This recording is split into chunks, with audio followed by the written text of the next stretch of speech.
The topic of ihsan is very broad, very general, but it's very encompassing.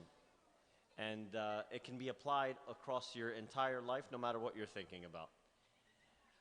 And if you think about it, Allah Azza wa Jalla instructs in ihsan with your parents.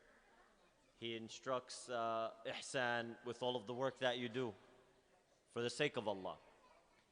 And if you take a moment to realize, Jazakallah khair, that ihsan doesn't mean perfection, because only Allah is perfect. And some people, they get a little OCD with this thing. And they think their qiyam is not done in a proper way of ihsan, so they repeat it 3 or 4 times. They think their wudu isn't perfect, so they repeat it twice or 3 times. This is not from our religion. That's not how it works. Ihsan, if I had to summarize it, it would be always competing. Always competing for the akhirah. And there's many ways to do that. And for example, as a Muslim, it needs to be our priority that no matter what you do, you're always aiming for number 1 in it. And I mean that sincerely. If you're at work, you aim to be the best employee you possibly can within that realm. If you are a son or a daughter, you're aiming to be the absolute best son or daughter that ever existed on this planet. And the Prophet ﷺ told us, he said, a loser is a person who, if their parents are alive and they grow old in age in their lifetime and they don't get paradise because of that. This is an absolute loser. And you look at the way all of the prophets, they lived. All of the prophets and the messengers. You would know that where's all of the prophets and messengers going? Guaranteed to paradise, right? And the highest level of paradise. Anyone debating that? Then who can tell me why none of them wanted to die? They all wanted to live a longer life on earth. Who can explain that? Why? That's absolutely right. Because they wanted to continue getting good deeds, but not just any good deeds. You look at, for example, Zakaria and his family, when Allah Azza wa Jal answered their dua, and He answered all of the dua of the prophets and messengers, He said, إِنَّهُمْ كَانُوا يُسَارِعُونَ فِي الْخَيْرَاتِ.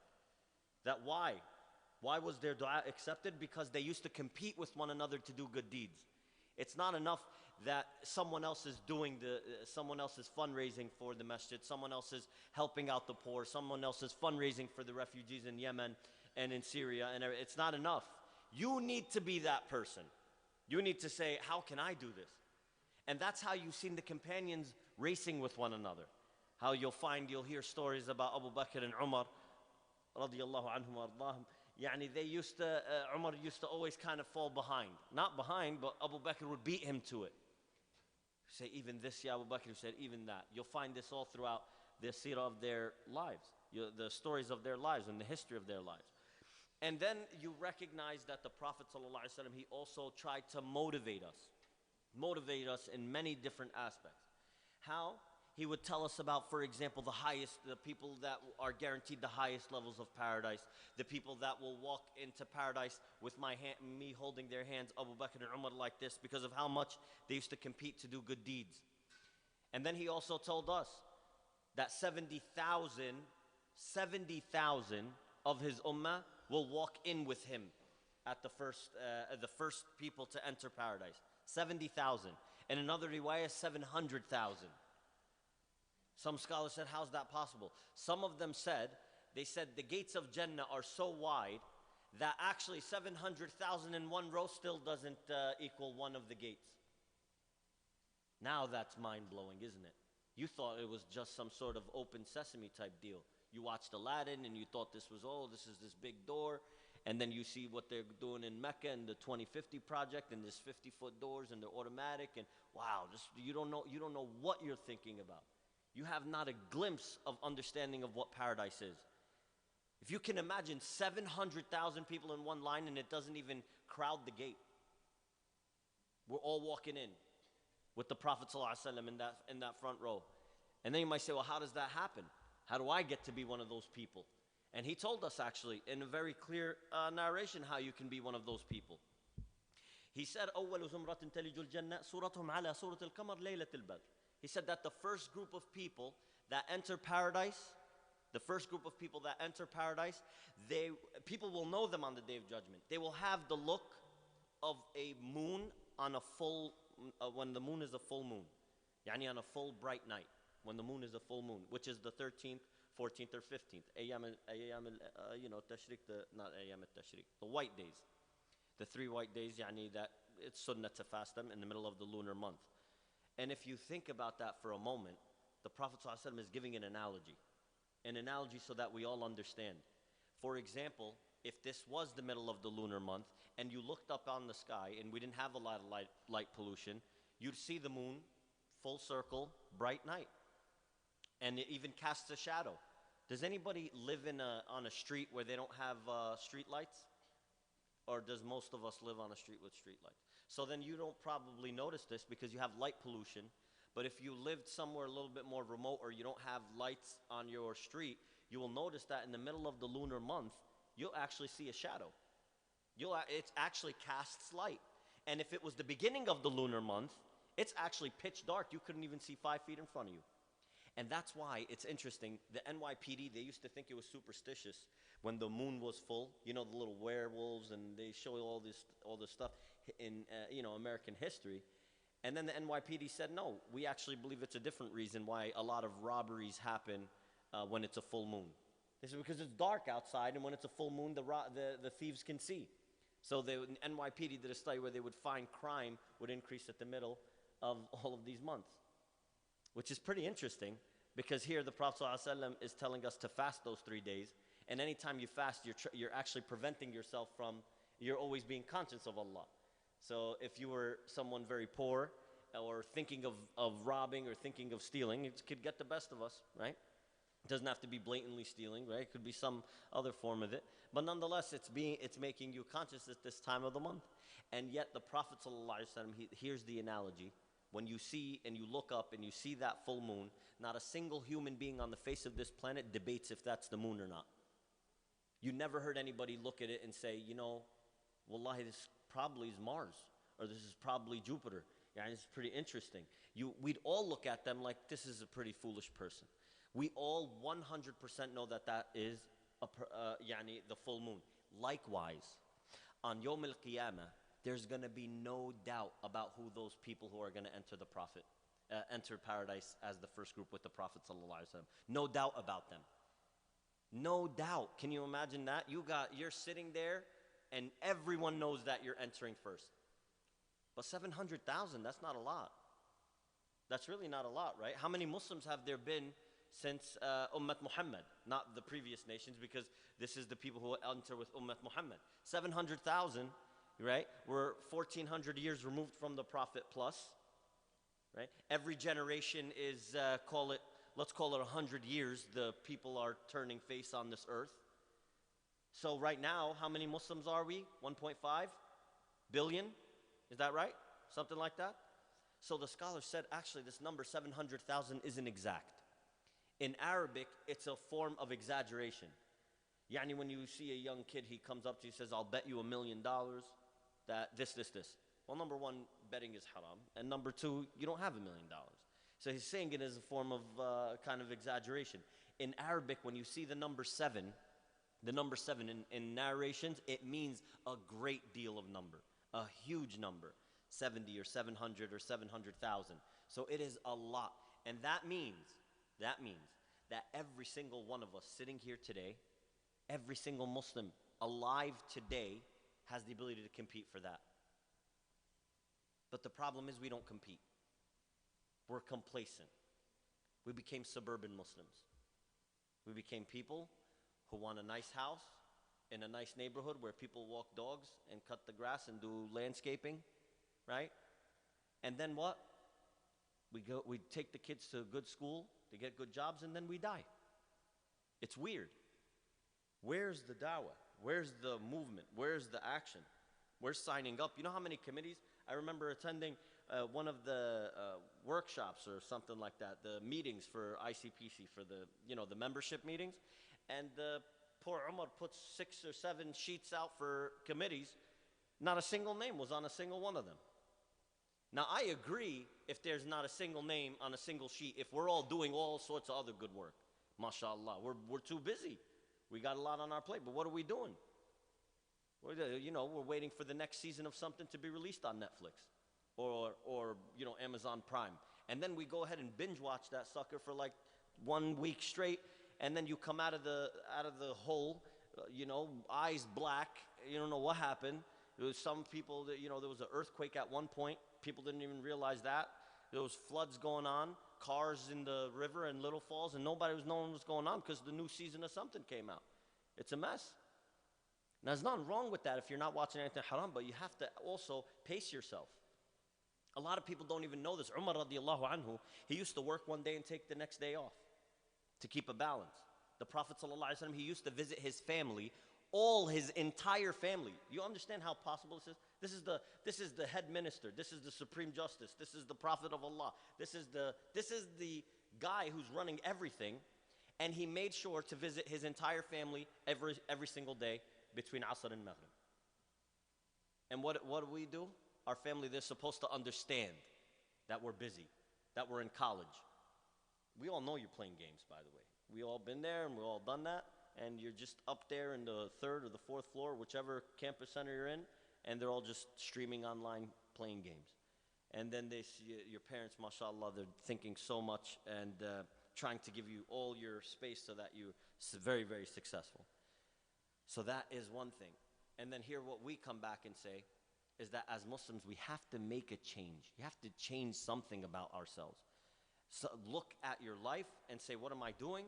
And if I'm going to study something, I should study it with ihsan. For what reason? For the sake of Allah. That doesn't mean we all have to sit here and become students of the religion and go getting our bachelors and PhDs and all of this in Sharia. That doesn't mean that. That means that anything each one of you is capable of doing, you figure out a way to apply it to the deen, to apply it to this ummah, to help this ummah out, because we need your help. We really do. You can't just be studying engineering because they start out at 75 or 80,000 a year or whatever it is today. You can't just go study that. You can't go study the medical field because they're starting off at 2 and 3 and 400, whatever thousand money they're making. You have to figure out how am I going to take this and use it so that I can benefit in the akhirah, so that I can be the first group of people that enter paradise with the Prophet sallallahu alaihi wasallam. And here's the other thing. Notice the example he gave. He gave an example of the moon. He didn't give the example of the sun. And yet the sun is just as popular and well known amongst the people as the moon. Right or wrong? Here's the difference why. Because the moon comes up in darkness.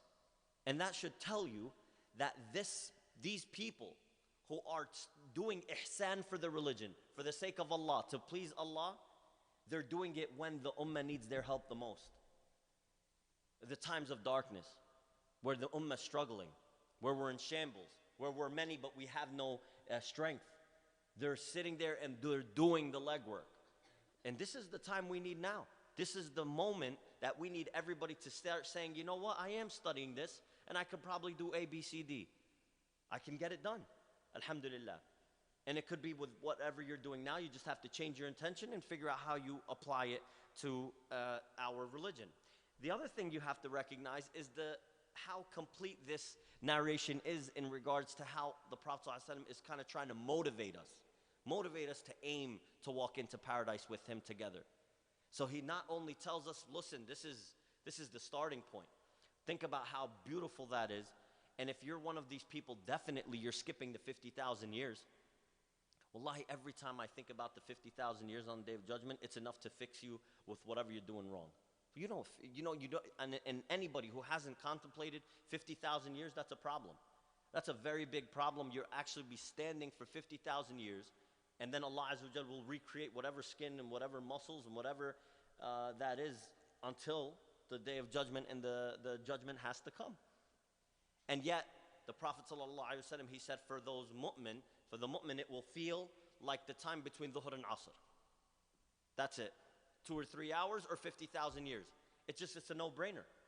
It's an absolute no-brainer. Ibn al-Qayyim rahimahullah, he said knowing that Yawm al-Qiyamah, is 50,000 years is enough to set any human being straight.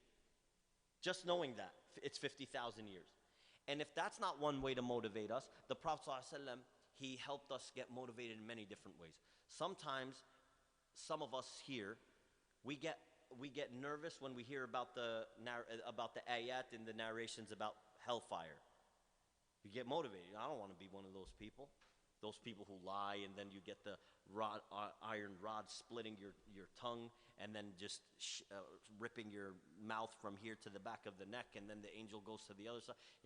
Those punishments are the real deal, and that's enough to set some people straight. Other people, they're like, well, alhamdulillah, I don't lie anyway.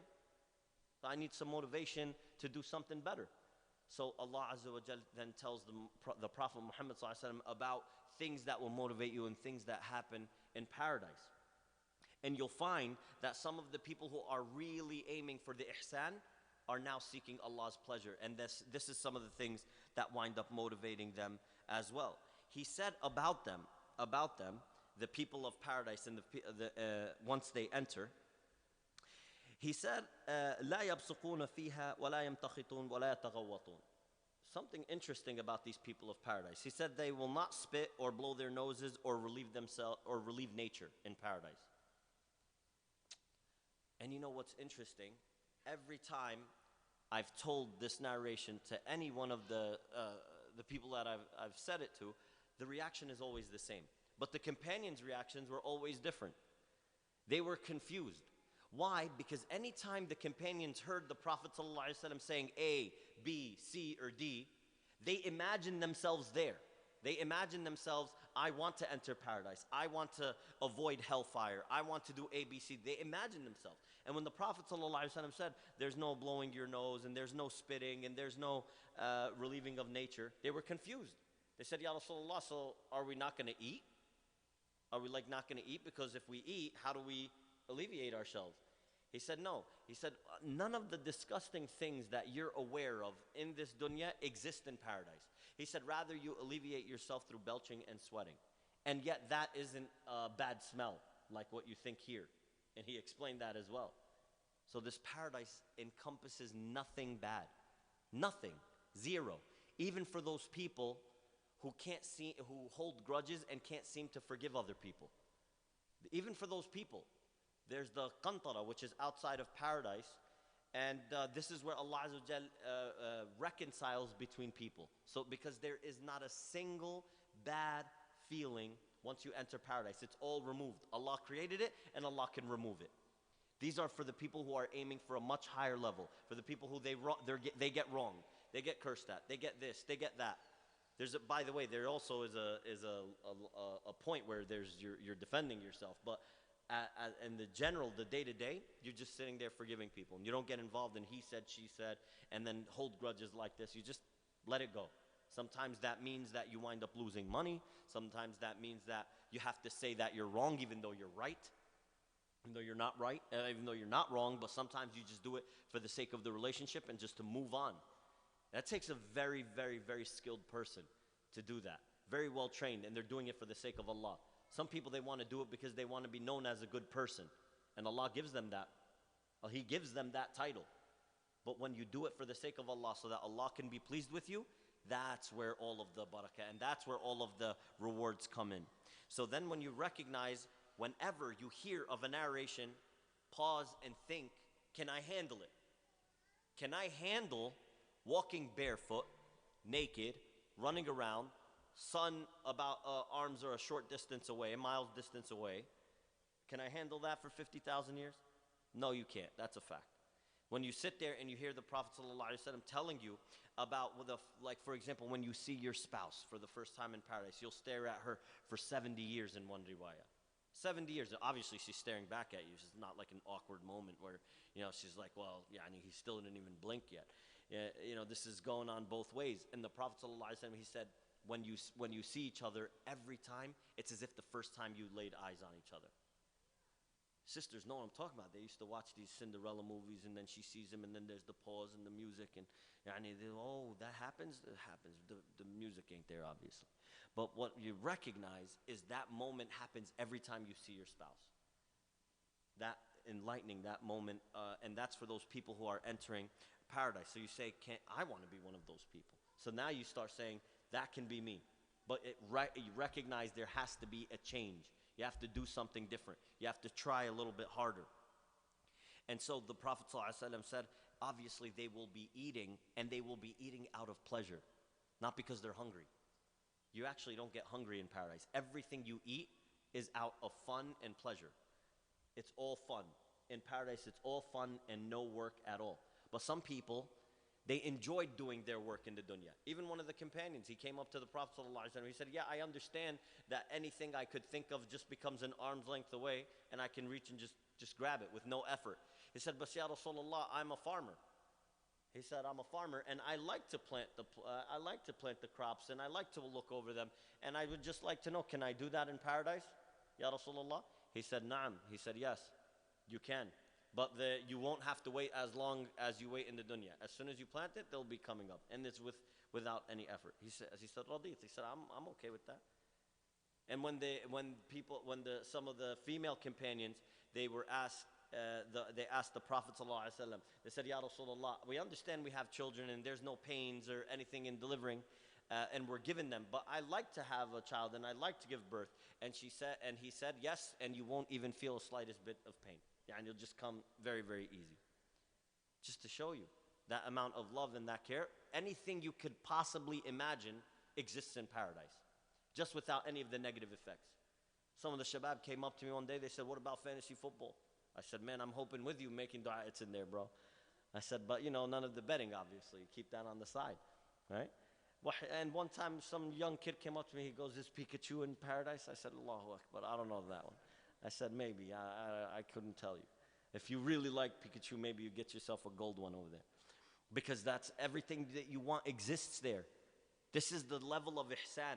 You need to think about this every single day. This motivates you. That before you go to sleep, and it's 12 o'clock, it's already time for Qiyam al-Layl. It's already time you could pray in the first third of the night. 12 a.m.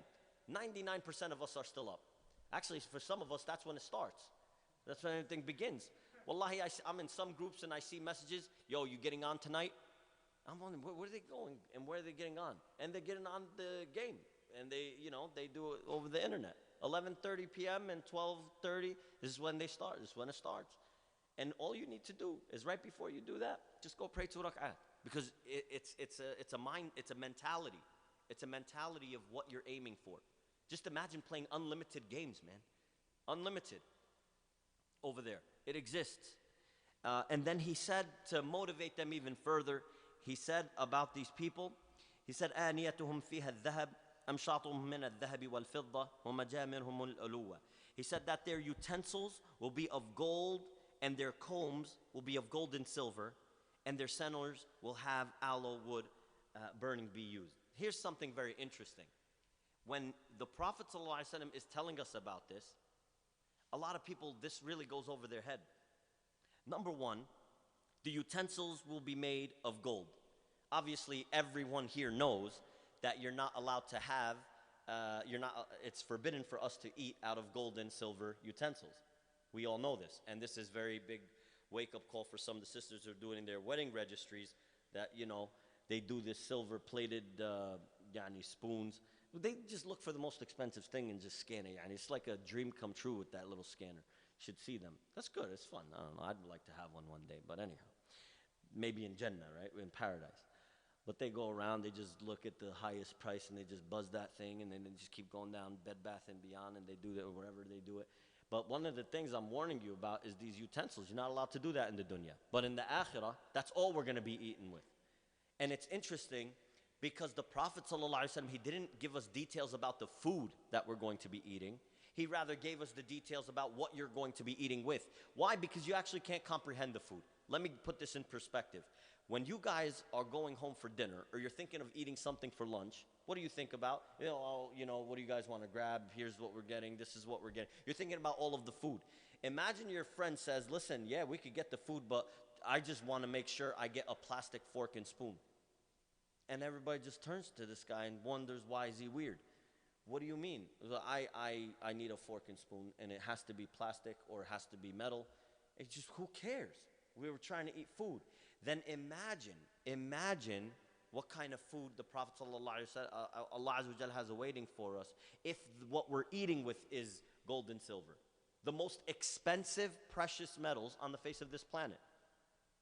The most expensive metal on the face of this planet, it will hold its value until the day of judgment. Dhahab. Why? Because Allah Azza wa Jal used it in so many areas in the Quran. It will always hold its value until the day of judgment. And I don't need to go into a side note about where you should be buying and blah, blah, blah. But you should recognize that gold will always hold its value. And I could tell you right now, you want to recognize how rich you'd be? You want to recognize how rich you'd be? Go home, take all of the pots and pans and the utensils, take them out and weigh them. Weigh them, figure out how much they weigh. Put them all back or your mothers will kill you and then they'll kill me for telling you to do it afterwards. But go weigh them and figure out if you had that in 24 karat gold, how rich would you be? If you had the weight of all of your pots, pans, and utensils, how rich would you be? In gold, 24 karat gold. It's pretty nice to have that kind of money. Millions upon millions upon millions of dollars. That's a lot of money. And yet you're not even thinking about that. That is nothing. Ibn Abbas radiallahu anhu, he said the only comparison of the words describing the dunya, the akhirah, the words of the dunya is the word itself. You actually can't even imagine. You can't imagine what the dhahab of the akhirah is. And then he said the combs will be made of gold and silver. So we're going to be brushing our hair. Okay, so for all the folks out here going bald, we got hair in the akhirah. Burdan murda. And actually you're beardless. There's no beards in Jannah. The Prophet ﷺ instructed us to have beards in the dunya. There's no beards in the akhirah. Some sisters like, yeah, but I like him with the beard. Yani. These are real questions, by the way. Okay, well, I like my husband. He looks better with this. Yani. You don't have to worry about that because this guy is going to be drop dead gorgeous, right? You're worried about the beard. The beard's covering up his ugliness right here. Alhamdulillah. He don't need that in the akhirah. Right? Looking like Yusuf out there. So now you recognize something else. They're brushing their hair with gold and silver. There's no hijab in akhirah. The sisters don't wear hijab in paradise. No, because the lust isn't there. But they'll even be wearing 70 layers, the Prophet ﷺ said, and they won't even feel the slightest bit of uncomfort. They'll feel cool and calm. And you know that they like that. They take like 2 hours getting ready because they go through 6 wars. How about, imagine we could tell them, wear it all. We got to go. Just put it all on. We got to get out of here. This would be a mess. They can't do that. But the Prophet ﷺ said they'll be actually placed. You can imagine it's like kings and queens, he said. You'll be raising your hands and they'll start strapping you with all of your gold, they're going to deck you out with all sorts of wardrobes and everything like that. And then you go out. And you don't sit there covering your heads like you do in the dunya. That doesn't exist. And the evidence for that is what? The evidence for that is what? Aisha radiallahu anha, one time she was with some of the female companions, and they were sitting there, and they were kind of mesmerized by how beautiful and how gorgeous the non-Muslim girls were because they were flaunting their beauty. They weren't dressed properly. And they were kind of just staring at them. And Aisha radiallahu anha, she noticed them staring at them. She says, you guys are pleased with that? You're looking at them like that. They said, no, we're just looking at them. She said, لَهُمْ فِي الدُّنْيَا وَلَنَا فِي الْآخِرَةِ. She said, this is for them in the dunya. She said, but it's for us in the akhirah. You just have to be a little patient. You do what Allah Azza wa Jal instructed you to do. It's for your own benefit. And you recognize that no matter what Allah said, it's always going to be for your benefit, no one else. And then you recognize the blessings of it afterwards. And this is the crux of ihsan, by the way. Everything you're doing, you're not expecting results now. Because if you do, you're going to be one disappointed individual. You're expecting the results deferred, this delayed gratification.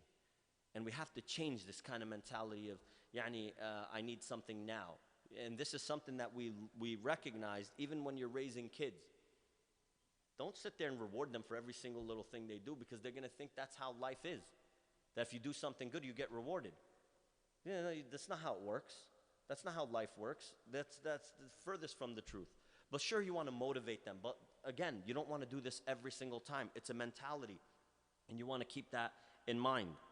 And so when he said that their combs will be made of gold and silver, you don't even know the gorgeous amount of hair that these combs are going to be brushing. You can't even imagine, because the comb is gold and silver. He didn't tell you what the hair is going to look like. So you can only recognize that it's something way out of this world. Alhamdulillah.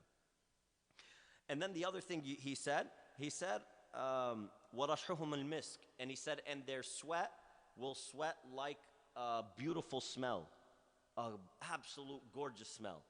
And again, that's very different than what we're used to here. You get very unlucky and you pray next to the guy who just came from, the basketball court playing for 2 or 3 hours. This guy stinks. It's absolute stink. He stinks like crazy. And it's a fact. And you look at anybody who's come home from work where they were sweating a lot. It's not like your mother or your sisters, you come home like, MashaAllah, bring it in. No, they're like, yo, keep the shoes outside. Your socks smell absolutely terrible. Keep them outside. We'd rather keep you outside while we're at it too, but unfortunately you got to go shower, immediately shower. You stink. But in the akhirah, that actually is the complete opposite. The things that you know are changed. And so there's nothing disgusting that you could possibly imagine except that it is absolutely changed in the akhirah. And then he mentioned about the men. He said, وَلِكُلِّ وَاحِدٍ مِّنْهُمْ زَوْجَتَانِ يُرَى مُخٍ سُوقِهِمَا مِنْ وَرَاءِ اللَّحْمِ مِنَ الْحُسْنِ. He said about the guys of paradise, he said that each one of them will have 2 wives. Now the ihsan's kicking in. It's like, okay, now what do we got to do? Well, what was the beginning again? Let's start from the top. Well, here's the interesting thing. 2 wives, okay? Every one of them gets at minimum 2 wives. And he said the bone marrow of which are their legs from the excessive beauty will be see-through. So some guys are like, well, I'm not into a see-through woman. That's not, I never thought about that before. I mean, I watched Casper, but that's not what he meant though. You see, because now you're starting, when you hear the hadith, you're wondering about these things. You got to focus on the goal here.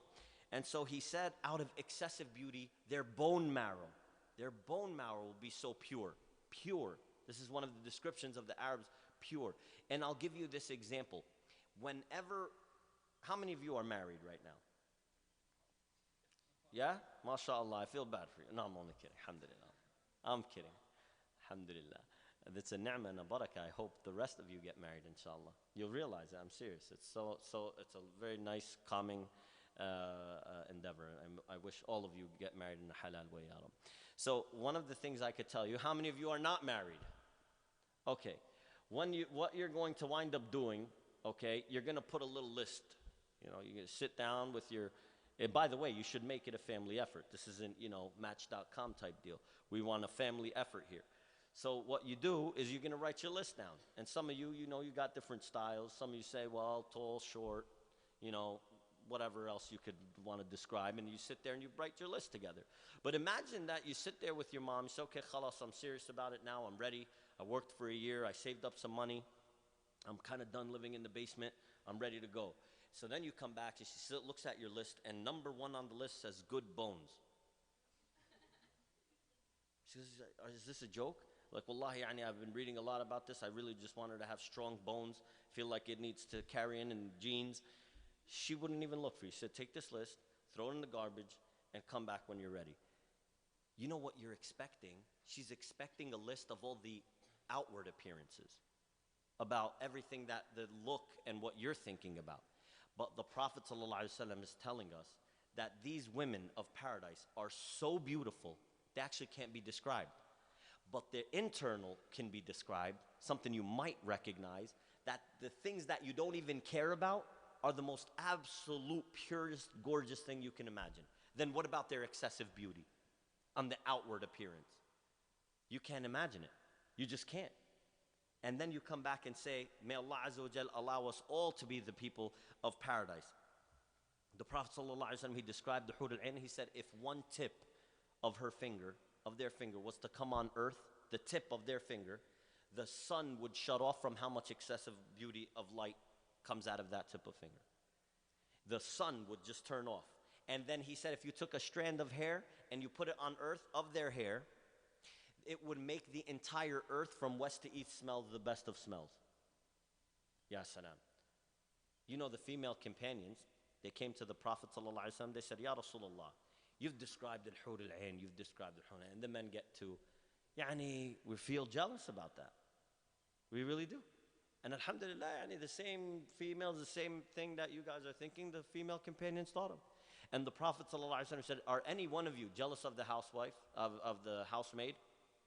Any one of you jealous of the housemaid? They said, La ya Rasulullah, she comes, she cleans, and we don't think low of anybody, but we're not at all anything. He said, that's how you're going to think of the hur. That's how your relationship will be. He said, your husband will prefer you 100% of the time over them every single time. And even on top of this, he said that you will look 70 times more beautiful than the hur. There's the number 7 again.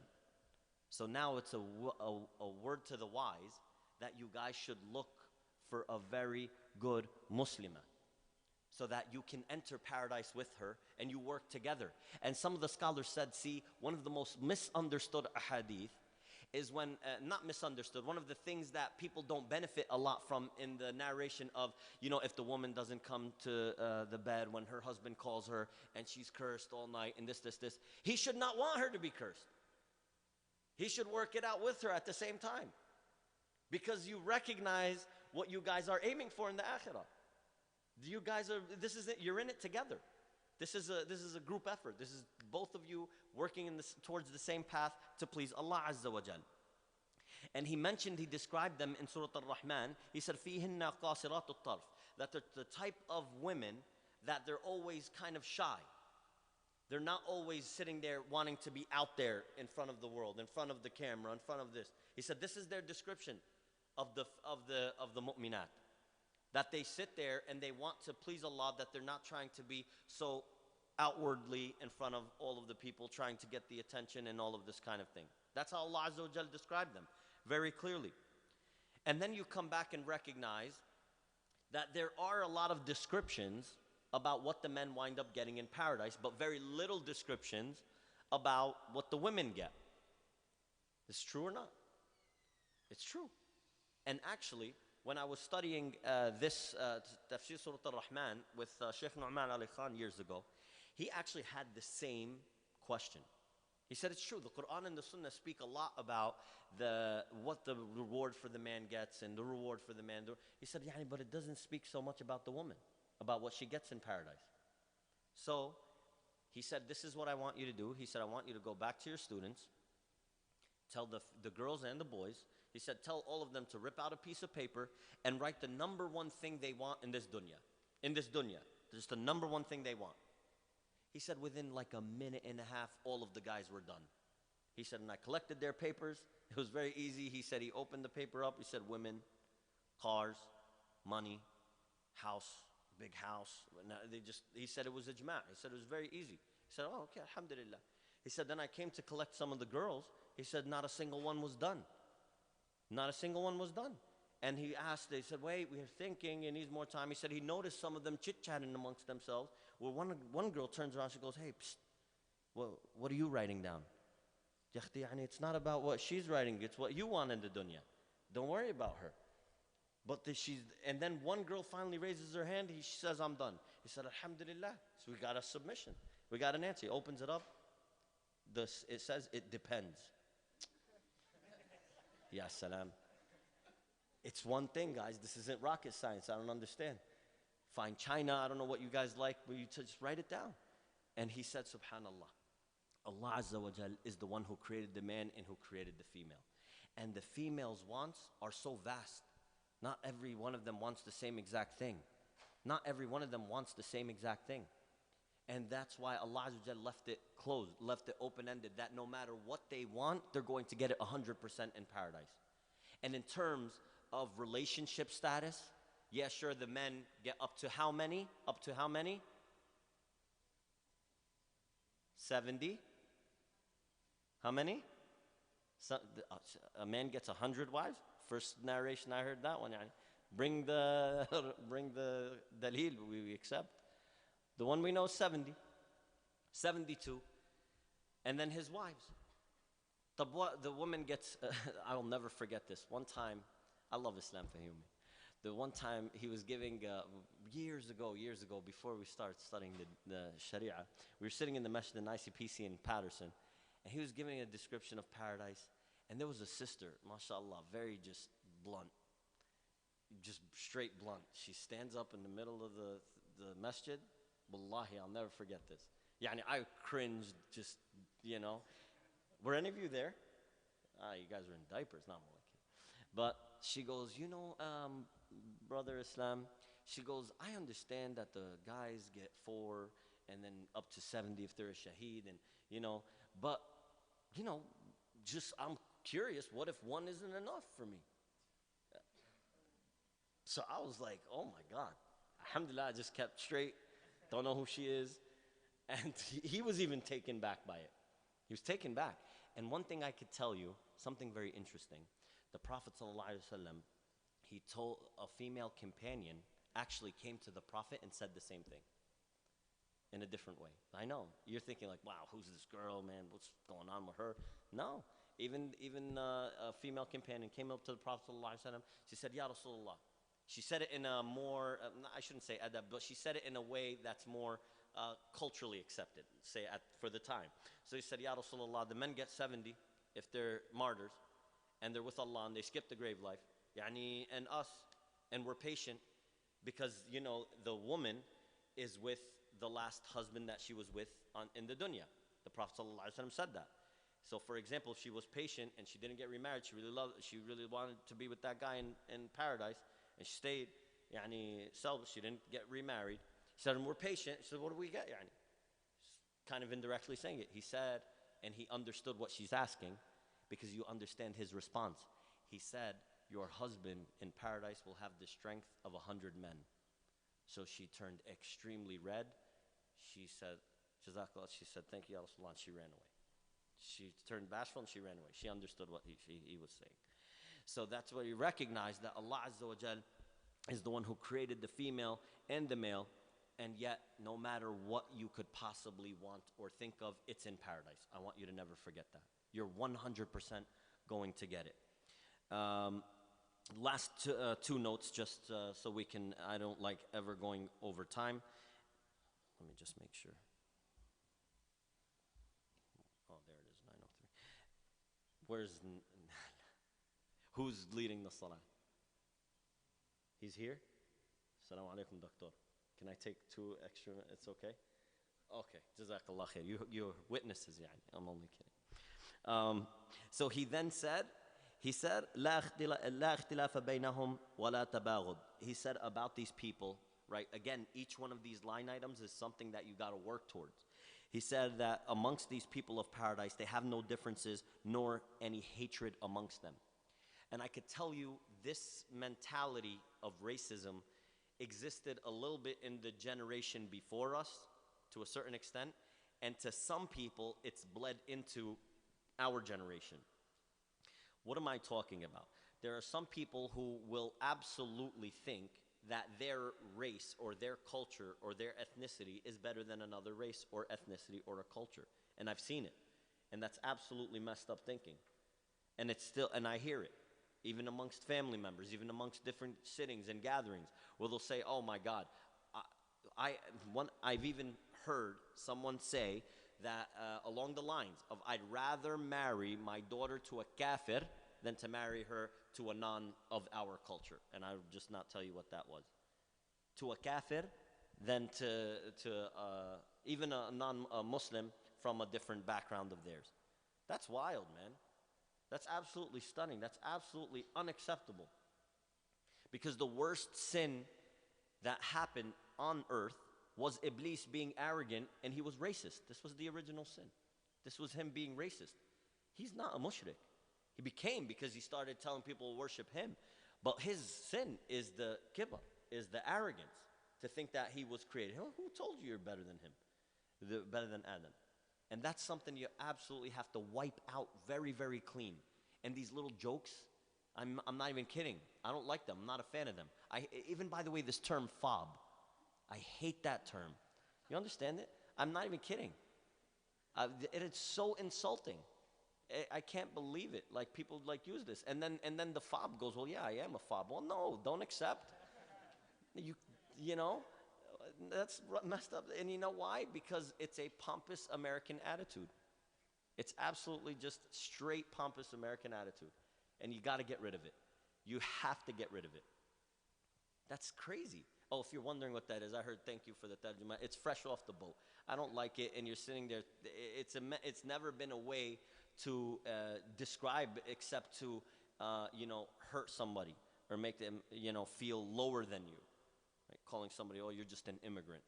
Right? This is absolutely messed up stuff, and I've seen this. I was waiting in line even in the supermarket, and an old couple was insulting this woman just in front of them online. And because she was from, I don't know, Russia or Ukraine, and the guy's like making these smirky comments. And you wonder why there's hatred in the world. What did this woman do to this guy? This is not the Muslim way. You remove it completely. You remove it completely 100%. I'm not even kidding. You have to work on it, by the way, because this little thing exists in a lot of people, even to a certain extent. You just got to get it out, right? Even the joking.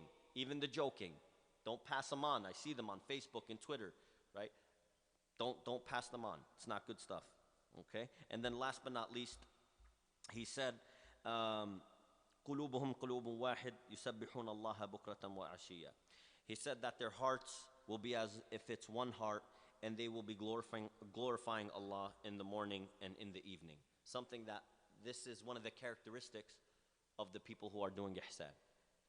And I will never forget this moment either. There's a lot of things I don't forget, alhamdulillah. Just about a year ago, there was, one of the guys your age, and he comes up to me. He said, you know what? Jazakallah khair. He goes, alhamdulillah, it's been 8 years, and 8 years straight, my dua has been accepted. I looked at him. I said, 8 years straight, every single dua? He said, every single dua. He said, alhamdulillah, it's from that talk you gave in camp. I said, well, what was the talk? Wallahi, I forgot. How? 8 years? He said, wallahi, I got a full scholarship to the college I wanted. I got the car that I wanted, and it was half price. Half price. How does that happen? I don't know. And then he tells me, oh, and now I'm getting engaged, and it was this girl, and I said, okay. Well, what did I tell you again? He said, you just said that in all of your free time, just keep making adhkar. I said, La ilaha illallah. Just on your free time. If you're not doing anything, or if you're working, just keep making adhkar. Subhanallah, alhamdulillah, la ilaha illallah, Allahu Akbar. He said, and every single time I've asked Allah for anything, I've gotten every one of them. Every single thing. I said, MashaAllah. I said, that was a great reminder. And it's interesting because it's hard to remember these things. Because even a person who's a student of knowledge, when you study these things, your iman is in such a high. You're like, man, that's it. You're thinking right now, I'm going all out after this. I could do this. I always wanted to marry that girl. This is the way I'm going to do it. Don't make that the intention. Don't make that the intention at all. What you want to recognize is start trying to be the people who are competing. يُسَارِعُونَ فِي الْخَيْرَاتِ. And you got to win. You got to try to win. The way that you win is you got to start doing something. That kind of means that you take away from some of the fun and games that you're doing, but that's okay. And قُلُوبُهُمْ قُلُوبٌ وَاحِدٌ. If there is a problem in this Muslim ummah, you are supposed to feel that problem. You understand that? There's a crisis going on in Yemen and in China and in many parts of the world, in Palestine, and it's just an absolute disaster. And yet here we're just going about like nothing happened. Not all of us, alhamdulillah, but there has to be a change. You have to remember them in your dua. You have to show Allah that you're doing something that you care. قُلُوبُهُمْ قُلُوبٌ وَاحِدٌ. These are your kids. These are your little brothers, your little sisters who are dying every single day because there's not enough water. There's not enough food. You recognize when you have that much compassion for the ummah, you realize how you get closer to Allah. You realize you can't just sit here and do nothing. And if you have a good paying job and you're very busy with that and everything, donate money. Don't be stingy. Allah Azza wa Jal gave you good money or gave you good pay, fine. Contribute to the ummah that way. There's so many different non-profits out there that are working, boots on the ground. They need the money. They need the assistance. And then you hear some people, and the last thing I'll mention is do not let a few ruin it for the rest of us. Meaning what? Yeah, sure, there's been stories of people taking money and tabarru'at and donations and they keep it and they give $5 or $100 and they take the rest, and that's not the majority of them. That's not by far, that's nowhere near the majority, or even 95% of, or 99. That's nowhere near the amount. But does that happen? Probably. There are cases with Allah, but that doesn't diminish from your reward. That doesn't diminish from you recognizing that I need to help those people because they are your Muslim brothers and sisters. You have to remember that day in and day out, and pray and make tasbih to Allah every single time every single moment you can, even driving or going, and there's so many different things you could say, and remember and never forget that at all. I ask Allah Azza wa Jal that He allows us to have high aspirations and high goals in life, and that if we didn't have the initial goal of entering amongst the first group of people to enter paradise, may He allow that to be our goal now. And may Allah Azza wa Jal allow us to have the best manners and the best akhlaq, especially our Muslim sisters and the brothers as well. And never forget that you should always eliminate racism from your lives. One of the things I like to say as a little homework assignment is try to invite somebody from a very different ethnicity to your home. And if you find that your family's kind of racist or bigot towards a particular race, befriend them and bring them home. Maybe it'll stop them from doing that. Maybe they recognize that, man, this is just wrong. I shouldn't keep making fun of them. You got to incorporate the Muslim ummah in our houses and make them feel very welcome, no matter what backgrounds they are. And never forget the Muslim brothers and sisters who are suffering all across the world. I ask Allah Azza wa Jal to forgive me if I said anything wrong or offensive to anyone. That's on me, and I ask Allah Azza wa Jal to put barakah and allow us to implement what we said and to not allow us to be hypocrites. Jazakumullah khair. Wassalamu alaikum wa rahmatullah. Sorry I went over. I usually don't.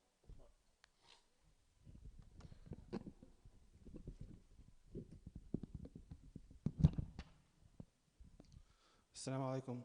Jazakallah khair, Brother Bakr Asaf. I will now have Salah with Dr. Muhammad Al-Ajami.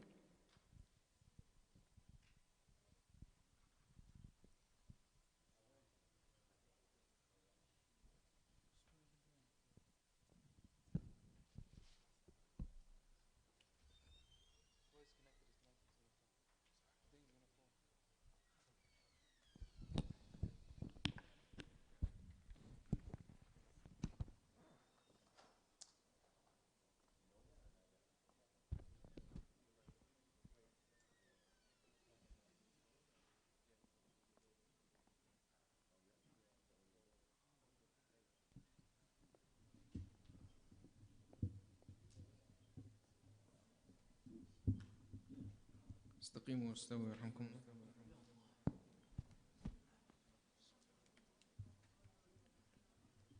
Inshallah, a reminder to myself and all of us to renew the intention of i'tikaf.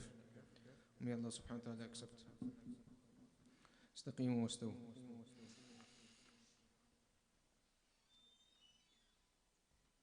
Allah